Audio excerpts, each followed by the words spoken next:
Bom dia, boa tarde, boa noite. Meu nome é Lucas e sejam bem-vindos. Hoje vamos falar sobre o teclado e o mouse. Abordaremos inovações, curiosidades e como ambos funcionam, através de uma conversa entre nossos participantes.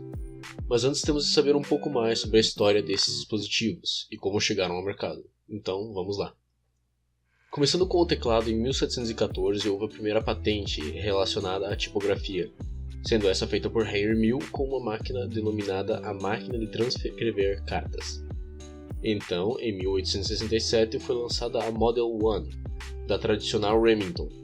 Muito parecida com a máquina de costura, possui um pedal para realocar a página. Em 1930 houve a instalação do teletipo, o sucessor do telégrafo, muito parecido com o fax, onde em uma ponta se escreve a mensagem e na outra a mensagem é impressa. Após 1949, houve a primeira integração de teclado com o computador, utilizando o BNAC, sucessor do ENIAC. Então, em 1964, aconteceu a integração do teclado com o monitor. Anos depois, em 1987, foi lançado o Model M, teclado que em sua época virou o padrão da indústria. É hoje relíquia de computação, trazendo 101 teclas. O teclado então foi evoluindo e melhorando, indo para um padrão de 104 teclas nos anos 80, por exemplo. Por fim, em 1992, a IBM patenteou os teclados digitais, atingindo celulares touchscreen, entre outros modelos sensíveis ao toque. Partindo agora para o mouse, começando em 1952 em um projeto da Marinha Canadense para criar dispositivos capazes de compartilhar dados de radares em tempo real. Um dos projetos apresentava uma trackball para movimentar a posição do objeto no radar. Então, em 1963 surgiu o primeiro protótipo de mouse, criado por Douglas Engelbart. Possuía estrutura de madeira com forma de caixa e um botão em cima. O cabo ligava-se na parte de trás do aparelho e fazia muita semelhança a um rato, daí o nome mouse. Após, em 1970, surgiu o primeiro mouse comercializado, desenvolvido pela empresa alemã Telefunken, fazia parte de um dos seus modelos de computador pessoais. De 1973 a 1981, com os novos mouses da Xerox, lideravam o mercado, sendo vendidos juntos do computador Alto, da mesma. Surgiu então, em 1983, o mouse da Apple, que possuía apenas um botão e vinha acompanhado do computador Lisa. Esse padrão de mouse com apenas um botão se manteve na Apple por aproximadamente 20 anos. E por fim, em 1999, nasceu o mouse óptico, funcionando com LED, apresentou enormes melhorias em comparação ao seu antecessor de bolinha, o trackball, incorporando também o scroll wheel, evoluindo depois mais rapidamente com o tempo.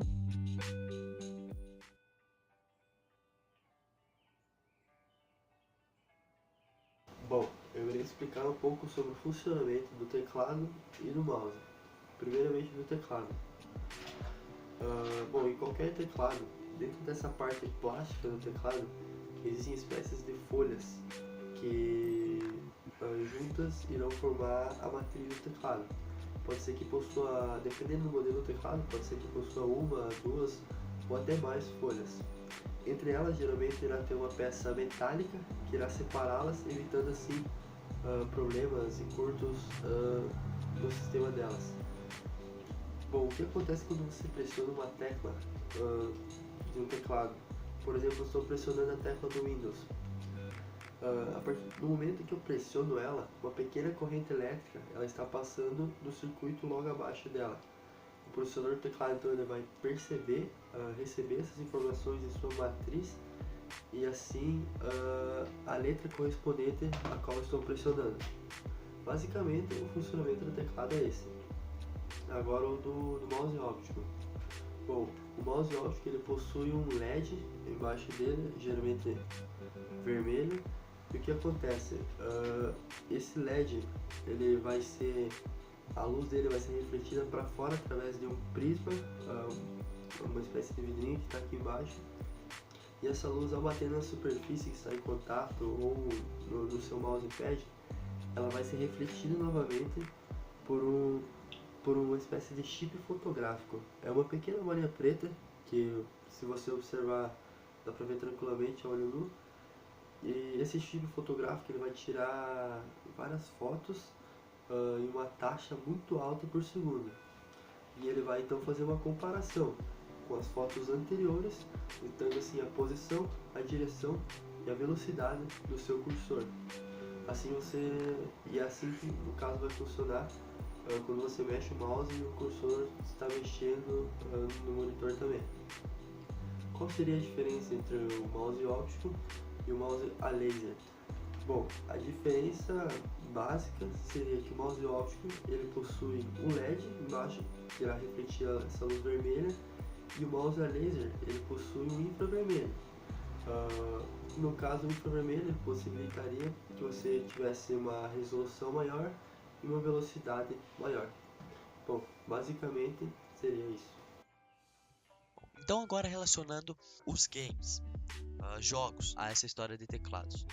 Bom, se você é um gamer, se você tá ali no mundo dos games, se você já jogou pelo menos um pouco de jogos no PC, você sabe que existe um padrão de movimentação, um padrão de teclas que faz o seu personagem se movimentar dentro do jogo. Esse padrão é basicamente o padrão WASD, esse padrãozinho aqui, cara. Esse padrão é o padrão em que faz que o W vai para frente, o S vai para trás, o A vai pro lado e o D vai pro outro lado. Bom, isso aí todo mundo já conhece. Bom, mas você sabe qual foi o jogo a padronizar isso? Qual foi o jogo pioneiro? O jogo responsável por padronizar essas teclas foi o jogo Half-Life. Mas o primeiro registro da WASD foi em um torneio do game Quake. Esse joguinhozinho aqui, esse jogo interessante. Em 1997. John Carmack, esse garoto aqui, criador do jogo, viu o vencedor da competição, Dennis Trash Fong, usando essa combinação no jogo Quake 2 e decidiu incorporá-la como padrão em seus jogos, e foi assim que acabou surgindo o padrão WASD. Outra curiosidade que é um pouco peculiar, mas também é meio que interessante, é que o seu teclado é mais sujo que sua privada.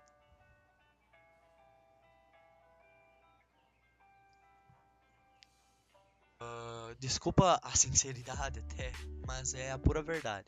Uma pesquisa da CBT Nuggets, publicada em 2016, revelou que os teclados podem ser até 20.000 vezes mais sujos do que o assento de uma privada.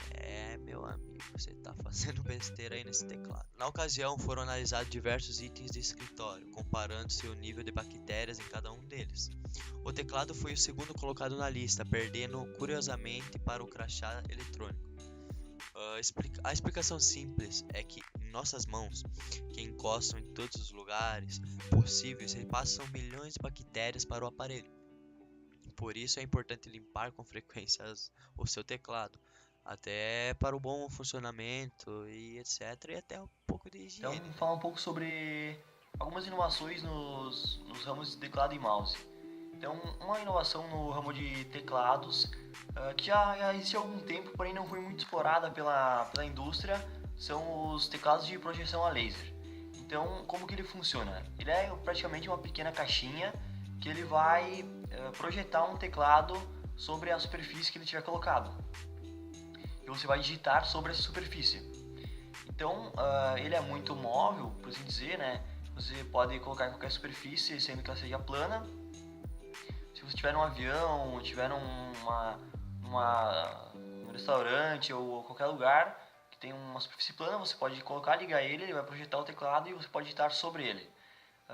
Alguns pontos negativos dele são que, como você não tem um teclado físico mesmo, você não tem uma resposta tátil ou sonora dos cliques, o que pode incomodar algumas pessoas.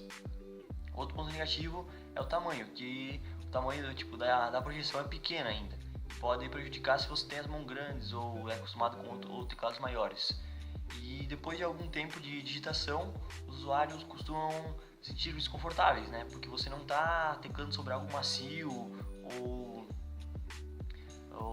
até que seja confortável, seria uma superfície meio dura. Então você pode, com o passar do tempo digitando, você pode sentir dores. Já pegando pro ramo de mouse, tem tecnologias de carregamento sem fio para mouse. E as pioneiras agora que estão entrando no mercado com essas tecnologias são a Logitech e a Razer. Então, como é que é essa tecnologia de carregamento de mouse sem fio? Na verdade, o que vai fornecer energia para o mouse é o próprio mousepad. E essa energia vai ser fornecida sem nenhuma utilização de cabos, ou seja, o mousepad vai transmitir energia para o mouse sem fio. Então, você vai ter no mousepad um transmissor e no mouse um receptor. E a todo momento, o seu mouse vai estar recebendo energia do mousepad. Dessa forma, o mouse não precisa ter nenhuma bateria. Isso ajuda muito na redução do peso do mouse. Além do mouse não precisar ter um cabo, ele fica mais móvel, o movimento fica mais fluido. E muitos pro players dizem que isso dá uma diferença muito grande na hora do jogo. Algumas tecnologias são parecidas pelas marcas, porém a Razer chama de Hyperflux e a Logitech chama de PowerPlay. Ambos, o conjunto do mousepad vem com duas superfícies que você pode substituir, que são as superfícies Hard e Cloth. A Hard seria uma mais dura, que permite que o player faça mobilidade mais rápida, tenha uma maior mobilidade nos movimentos, e a Cloth seria uma mais macia, que ela dá mais precisão. Então, dependendo do jogo que você vai jogar, você pode alterar a base do mousepad para você ter maior precisão e velocidade conforme o que você necessita. Se formos pegar o preço, essa tecnologia ainda está meio cara. No lado da Razer, você compra um conjunto que seria o mousepad e mais o Mamba, o novo Razer Mamba, que está em torno da faixa de R$1.500. Do lado da Logitech também você chega nesses valores se comprar o conjunto do mousepad mais o mouse. Porém, do lado da Logitech você tem dois modelos de mouse que você pode escolher, que são o G703, que é um pouco mais em conta, e tem o G903, que é o mouse mais caro da Logitech no momento. Então, também você vai chegar num preço bem alto.